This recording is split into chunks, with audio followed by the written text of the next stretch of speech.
नमस्कार, जनता टीवी देख रहे हैं आप। आपके साथ मैं हूं अंशुली भंडारी और रुक करेंगे इस बीच आ रही एक बड़ी खबर की और बड़ी जानकारी आ रही है, वो आपको बताने जा रहे हैं। बड़ी खबर, इंग्लैंड और बांग्लादेश के बीच मुकाबला आज। जी हां, इंग्लैंड और बांग्लादेश के बीच मुकाबला आज होने जा रहा है। 10:30 बजे धर्मशाला स्टेडियम में यह मैच होगा। बता दें आपको, ये इस वक्त की बड़ी खबर, बड़ी जानकारी आपको दे रहे। मैच से पहले दोनों टीमों ने जमकर अभ्यास भी किया है। तो इंग्लैंड और बांग्लादेश के बीच आज होने जा रहा है मुकाबला। 10:30 बजे धर्मशाला स्टेडियम में यह मैच होने जा रहा है। तो बता दें कि मैच से पहले दोनों टीमों ने जमकर अभ्यास भी किया है।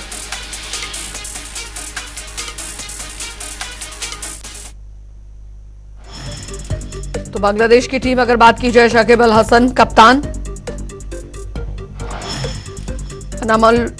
अनामुल हक बिजॉय, नजमुल हुसैन शांतो, तौहीद हृदय,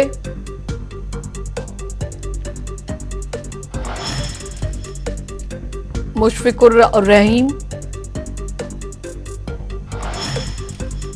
हफीफ हुसैन दुबरो,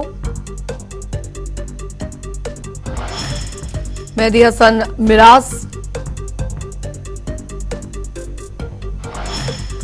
तस्किन अहमद,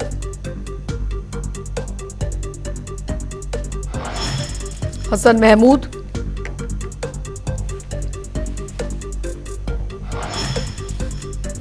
मुस्तफिजुर रहमान,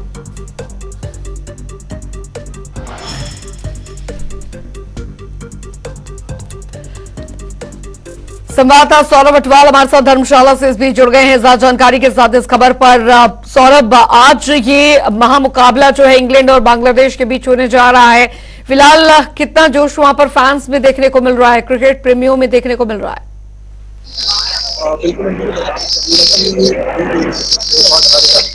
जो है इंग्लैंड और बांग्लादेश के बीच जो है मैच खेला जाना है। सबसे पहले तस्वीरें साझा करना चाहूंगा।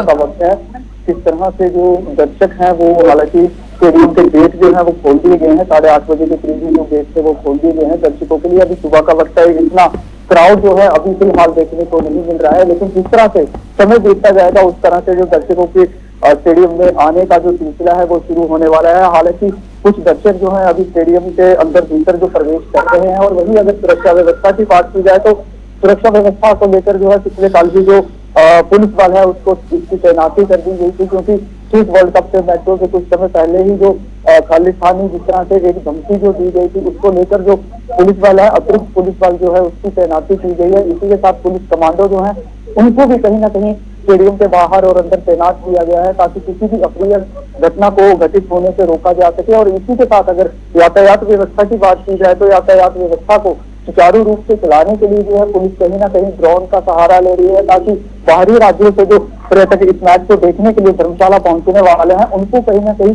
किसी भी तरह की परेशानी का सामना ना करना पड़े। बिल्कुल। अब हालांकि आज के मैच की अगर यहाँ पर बात की जाए सौरभ, तो कुल मिलाकर तेज पिच है और ऐसे में दोनों ही टीमों के जो फास्ट बॉलर्स हैं वो पूरी कोशिश यहाँ पर की जाएगी कि इस जीत का हिस्सा यहाँ पर बन सके। बिल्कुल अंजलि, बताना चाहूंगा कि धर्मशाला की पिच की अगर बात की जाए तो अमूमन जो फास्ट बॉलर हैं उनको ये पिच जो है कहीं ना कहीं मदद करती है। और ऐसे में जो विदेशी खिलाड़ी यानी इंग्लैंड के टीम के खिलाड़ी जो यहाँ पर पहुंचे हैं उनके बल्लेबाज भी जो है फास्ट पिच पर बल्लेबाजी करना पसंद करते हैं। तो कहीं ना कहीं जो ये पिच है कहीं ना कहीं तेज गेंदबाजों को जरूर मदद पहुंचाने वाली है। बिल्कुल। अभी कुल मिलाकर अगर देखा जाए सुरक्षा के बंदोबस्त किस तरीके से वहां पर किए गए हैं, क्योंकि बस अब 10:30 का वक्त जैसे कि बताया जा रहा है, जब ये मैच जो है वो शुरू हो जाएगा तो सुरक्षा के किस तरीके के बंदोबस्त हैं? बिल्कुल अंजलि, तस्वीरों के माध्यम से बताना चाहूंगा कि किस तरह से सुरक्षा के जो बंदोबस्त हैं वो किए गए हैं। आप देख सकते हैं तस्वीरों में कि किस तरह से पुलिस द्वारा जो है बैरिकेडिंग की गई है। स्टेडियम के अंदर जो प्रवेश करने वाले दर्शक है बाकायदा उनकी चेकिंग की जा रही है। किसी भी तरह की कंघी, पेन, लाइटर, सिक्के ये अंदर किसी भी दर्शक को ले जाना अलाउड नहीं किया जा रहा है। ये सभी चीजें जो है बाहर रखी जा रही हैं और पक्का प्रबंध जो है सुरक्षा व्यवस्था को लेकर किए गए हैं। जगह जगह पर पुलिस बल की तैनाती की गई है। जी अंजलि। जी बिल्कुल सौरभ, बहुत बहुत शुक्रिया इस तमाम जानकारी के लिए। आपसे आगे भी अपडेट यहाँ पर लेते रहेंगे फिलहाल, क्योंकि कुल मिलाकर देखा जाए अब आपको इंग्लैंड की टीम हम आपको बता रहे हैं। ग्राफिक्स के लिए मोइन अली, जॉनी बेरिस्टो,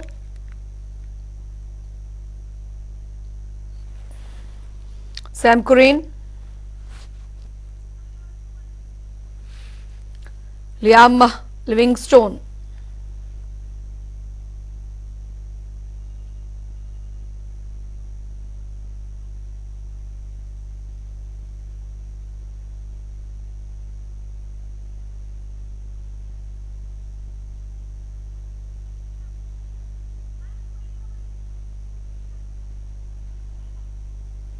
और वो करेंगे। इस बीच आ रही है एक बड़ी खबर की और बड़ी जानकारी आ रही है, वो आपको बता दें। बड़ी खबर, सभी जिलाधीशों और एसपी के साथ सीएम की बैठक। ये इस वक्त की बड़ी खबर, शिमला राज्य सचिवालय में बैठक होने जा रही है। ये बड़ी खबर आ रही है, आज करीब 9:30 बजे शिमला पहुंचेंगे सीएम। तो आपदा प्रबंधन को लेकर ये चर्चा जो है वो अधिकारियों के साथ की जाएगी। सभी जिलाधीशों और एसपी के साथ सीएम की बैठक, शिमला राज्य सचिवालय में ये बैठक होने जा रही है। इस वक्त की बड़ी खबर आपको बता रहे हैं, बड़ी जानकारी आपको दे रहे हैं। करीब 9:30 बजे शिमला पहुंचेंगे सीएम। आपदा प्रबंधन को लेकर चर्चा होगी, इस वक्त की बड़ी खबर आपको बता रहे हैं।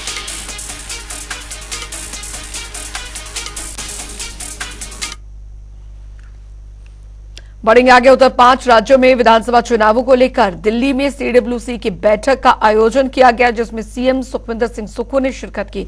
सीडब्ल्यूसी की बैठक को लेकर हमारे संवाददाता स्पर्श शर्मा ने सीएम सुखविंदर सिंह सुक्खू से खास बातचीत की, सुनिए। सर, 5 राज्यों में चुनाव का ऐलान हुआ है सर, आप किस तरीके से देख रहे हैं? सभी जगह कांग्रेस पार्टी की अच्छी परफॉर्मेंस है और सभी जगह कांग्रेस पार्टी ने अच्छा कार्य किया है और जीतने की संभावना है। सर, इसके अलावा कास्ट सेंसस की बात करें सर, प्रस्ताव जो है पारित होता हुआ नजर आया कास्ट सेंसस को लेकर, सर उसको लेकर क्या कहेंगे सर? कोई ये कास्ट सेंसस का प्रस्ताव आज सीडब्ल्यूसी ने पारित किया, अच्छी बात है। हिमाचल में भी लागू होता है। जब सीडब्ल्यूसी कांग्रेस पार्टी की सबसे बड़ी संस्था है, उसके हुक्म जो होता है उसको हम आगे देखेंगे। तो हिमाचल प्रदेश के मुख्यमंत्री सुखविंदर सिंह सुक्खू थे हमारे साथ बात करने के लिए मौजूद। कैमरामैन चंचल गुप्ता के साथ स्पर्श शर्मा, जनता टीवी, दिल्ली। इस बीच आ रही है एक बड़ी खबर की ओर करेंगे। बड़ी खबर आ रही है, बड़ी जानकारी इस बीच आपको बता दें। हिमाचल सीएम के गृह क्षेत्र में 10 करोड़ की ठगी का मामला सामने आया है। क्रिप्टो करेंसी से पैसे दोगुना करने का झांसा देकर ठगी की गई है। किंगफिंग की वेबसाइट पर निवेश करवाया गया है। ये इस वक्त की बड़ी खबर आपको बता रहे हैं। पंजाब, उत्तराखंड, यूपी में खंगाले जा रहे हैं सुराग।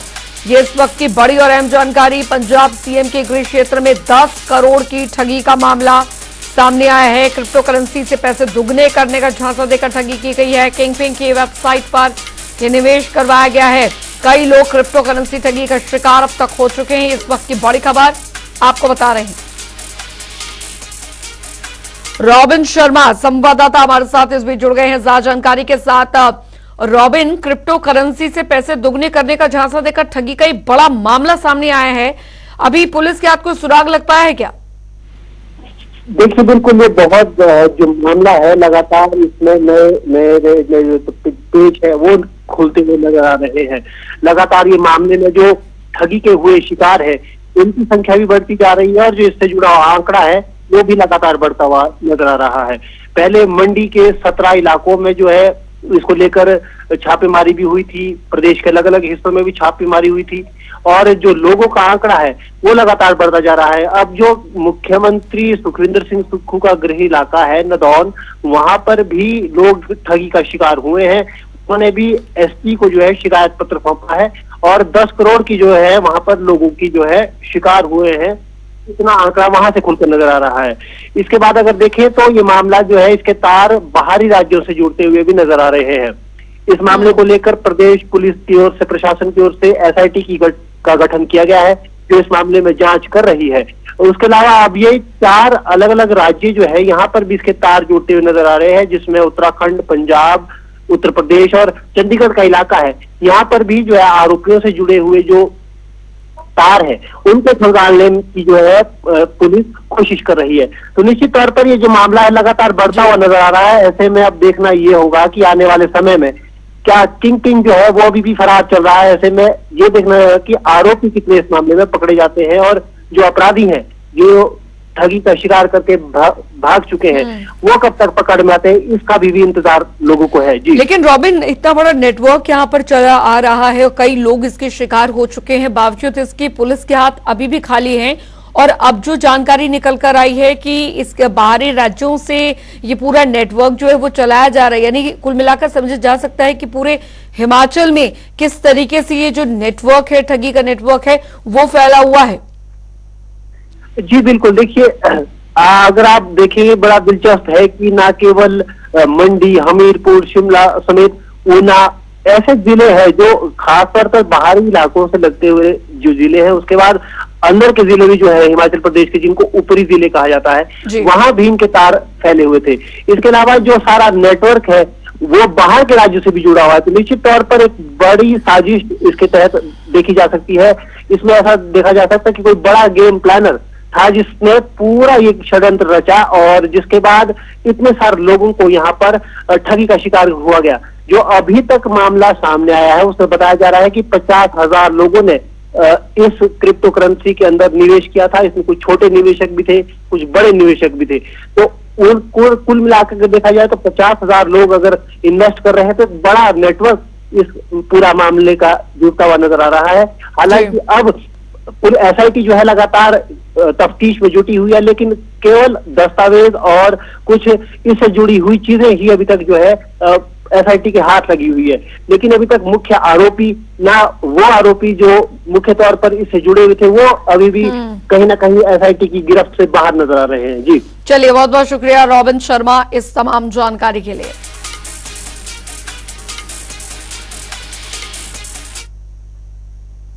बढ़ेंगे आगे तो धर्मशाला में हो रहे वर्ल्ड कप के मैच को लेकर, जहां पर एक और लोगों में उत्साह बना हुआ है, तो वहीं दूसरी ओर हिमाचल प्रदेश क्रिकेट प्रबंधन की तैयारियों पर सवाल भी उठ रहे हैं, जिसमें अफगानिस्तान टीम के खिलाड़ियों ने आउटफील्ड को लेकर HPCA प्रबंधन पर निशाना साधा है, जिसका जवाब देते हुए HPCA मीडिया प्रभारी मोहित सूद ने बताया, जो भी सवाल अफगानिस्तान की टीम की ओर से HPCA पर आउटफील्ड पर उठाए गए हैं उसका मुख्य कारण है कि हिमाचल प्रदेश में लगातार 1-2 महीने में भारी बारिश हुई है और जो घास आउटफील्ड में उगाई गई है वे पूरी तरह से नहीं उग पाई है, जिसकी वजह से मैदान में कुछ जगह पैचेस रह गए हैं, लेकिन गलत तरीके से प्रदर्शित करके HPCA की तैयारियों पर सवाल किए जा रहे हैं।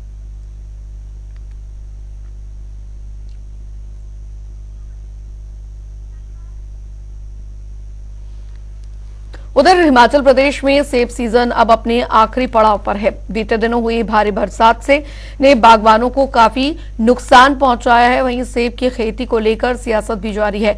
विपक्षी नेताओं ने सरकार पर बागवानों के पैसे से घूमने का आरोप लगाया है, जिस पर अब बागवानी मंत्री जगत सिंह नेगी ने विपक्षी नेताओं को जवाब दिया है। जगत सिंह नेगी ने कहा है कि विपक्ष के पास तथ्य नहीं है और वे तथ्यहीन बात कर रहे हैं। प्रदेश सरकार का ब्राजील का कोई टूर नहीं है। उन्होंने कहा कि हॉर्टिकल्चर डेवलपमेंट के वर्ल्ड बैंक के प्रोग्राम के तहत प्रदेश से बाहरी देशों के 2 टूर होने थे, जिसमें पहले फेज में बागवानी विभाग के फील्ड अधिकारी बाहरी देशों में जाने थे और दूसरे फेज में बागवानों का टूर होना था, लेकिन अभी तक अधिकारी भी नहीं जा पाए हैं। ऐसे में ब्राजील टूर की बात पूरी तरह से तथ्यहीन है।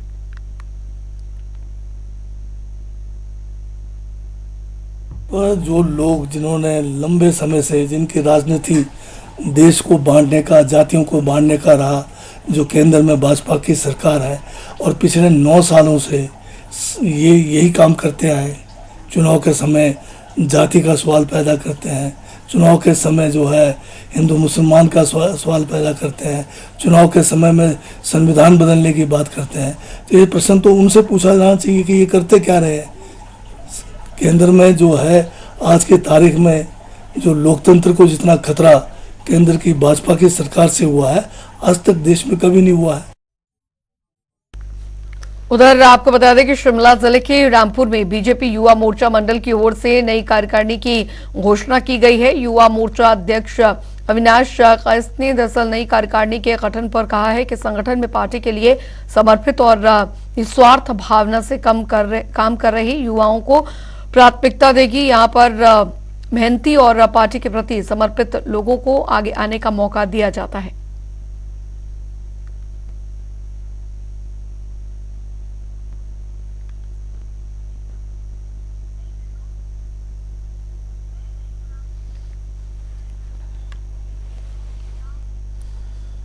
खबरों में आगे बढ़ेंगे। हिमाचल प्रदेश लोक निर्माण विभाग की ओर से लोगों को बेहतर सड़क सुविधा देने के लिए लगातार प्रयास किए जा रहे हैं, पर वहीं चंबा के तीसा मुख्य मार्ग पर बीते दिनों हुई मूसलाधार बारिश से जगह जगह सड़कों में मलबे के ढेर लग गए हैं, जिसके कारण स्थानीय लोगों को काफी मुश्किलों का सामना करना पड़ रहा है। स्थानीय लोगों ने पीडब्ल्यूडी विभाग से सड़क की मरम्मत की मांग की है।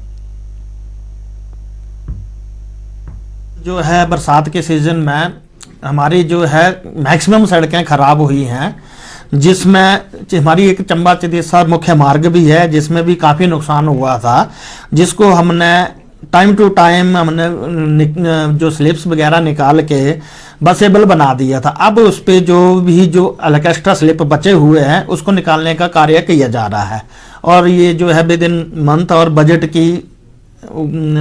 बजट पे ही इसको ये पूरा ठीक कर दिया जाएगा।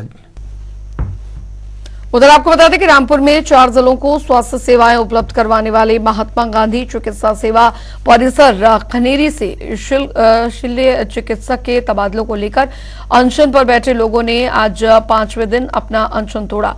बता दें कि स्वास्थ्य मंत्री के आश्वासन के बाद लोगों ने अपना धरना खत्म किया। धरने के दे रहे पवन नेगी ने बताया कि स्वास्थ्य मंत्री धनराम शांडिल ने आश्वासन दिया है कि दरअसल जो तबादला है वो रोक दिया गया है, लेकिन कागजी प्रक्रिया को पूर्ण करने में समय लगेगा। अगर तबादला नहीं रुकता है तो फिर वे लोगों को साथ लेकर कड़ा कदम उठाएंगे, आंदोलन को और बड़ा करेंगे।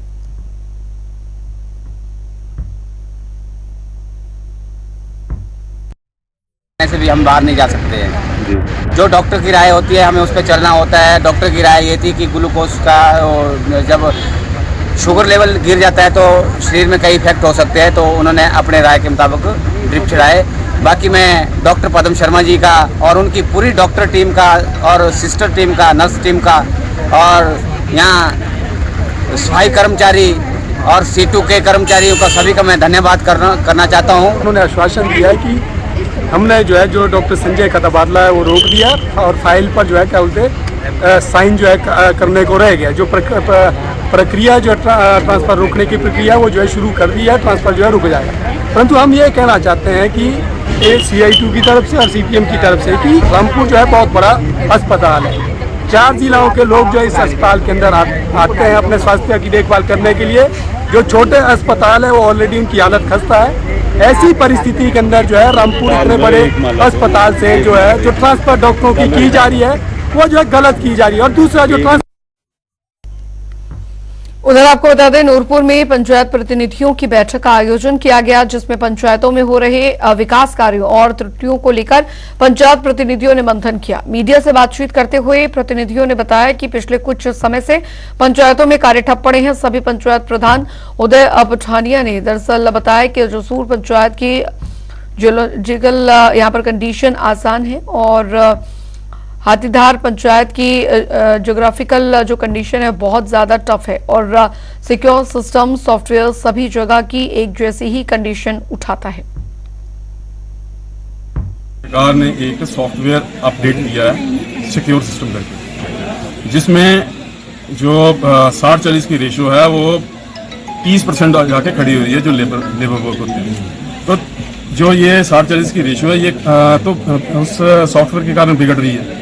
दूसरा, सरकार ने एक तानाशाही पूर्ण जो है एक आदेश पारित किया है कि जो 20 काम जब तक आपके ख़त्म नहीं होंगे, जो आपके पिछले काम हैं, तब तक आपको नई सैंक्शंस ही मिलेंगी। तो आपके माध्यम से ये बताना चाहूँगा कि ऑलमोस्ट जो है सारी पंचायतों के काम खत्म हैं, लेकिन वो ऑनलाइन इस कारण शो होते हैं कि उनकी पेमेंट्स जो है जब तक नहीं डलेंगी तब तक वो ऑनलाइन काम जो है वो शो होते रहते हैं। और पेमेंट्स जो है वो कई बार 1-1 साल बाद, कई बार 1.5 साल बाद खातों में डलती है। तो कहने का अभिप्राय ये हुआ कि काम हमारे खत्म है, ग्राउंड पे हम खाली बैठे हुए हैं, सरकार पैसा नहीं डाल रही है अकाउंट में, और काम हमारे ऑनलाइन शुरू हो रहे हैं। और जब तक एक साल 1.5 साल हम इंतजार करेंगे तो मेरे ख्याल से जो हमारा आगे के 2-3 साल जो बचे हैं उसमें शायद अगर हम बड़ा जोर भी लगाएंगे तो 15-20 से ज्यादा काम हम कर नहीं सकते हैं। और चलिए अब रुक करेंगे 2 मिनट में 10 बड़ी खबरों की ओर फटाफट अंदाज में। चीन में आयोजित एशियन कबड्डी में हिमाचल की बेटियों ने जीते मेडल, विजेता बनकर रचा इतिहास। प्रदेश के साथ साथ देश का भी बड़ा मान। नूरपुर में 31वां चिल्ड्रन साइंस कांग्रेस का किया गया आयोजन। मुख्य अतिथि के रूप में इंदौर के विधायक मलिंदर राजन ने की शिरकत। 104 स्कूलों के लगभग 600 बच्चों ने प्रतियोगिता में लिया भाग। हिमाचल के विश्वविख्यात शक्तिपीठ ज्वालामुखी में प्रवासी बिगाड़ियों की भरमार। श्रद्धालु और दुकानदार बेहद परेशान। नवरात्रों में पुलिस प्रशासन कसेगा नकेल, चप्पे चप्पे पर रखी जाएगी नजर। बद्दी में 2 महीने के अंदर 3 ज्वेलरी की दुकानों में चोरी। सीसीटीवी फुटेज होने के बावजूद भी पुलिस के हाथ नहीं लगा चोर। हमीरपुर में आप कार्यकर्ताओं ने नेता संजय सिंह की गिरफ्तारी के खिलाफ गांधी चौक में किया धरना प्रदर्शन। कार्यकर्ताओं ने मोदी हटाओ देश बचाओ के लगाए नारे। हिमाचल के चंबा में हर विभाग करेगा जागरूकता सप्ताह का आयोजन। 6 अक्टूबर से 9 अक्टूबर तक मनाया जाएगा जागरूकता सप्ताह। नाहन में दशमेश रोटी बैंक की सेवा मुहिम जारी। 45 जरूरतमंद लोगों को बांटा राशन। पिछले 5 सालों से लोगों की सेवा कर रहा रोटी बैंक। हिमाचल के पौंटा साहिब में प्रधानमंत्री स्वरोजगार योजना का युवा ने उठाया फायदा। 45,000 की नौकरी छोड़कर किया अपना कारोबार। और चलिए इसी के साथ पहाड़ प्रभात की खबरों में अभी के लिए फिलहाल इतना ही। वक्त एक छोटे से ब्रेक का।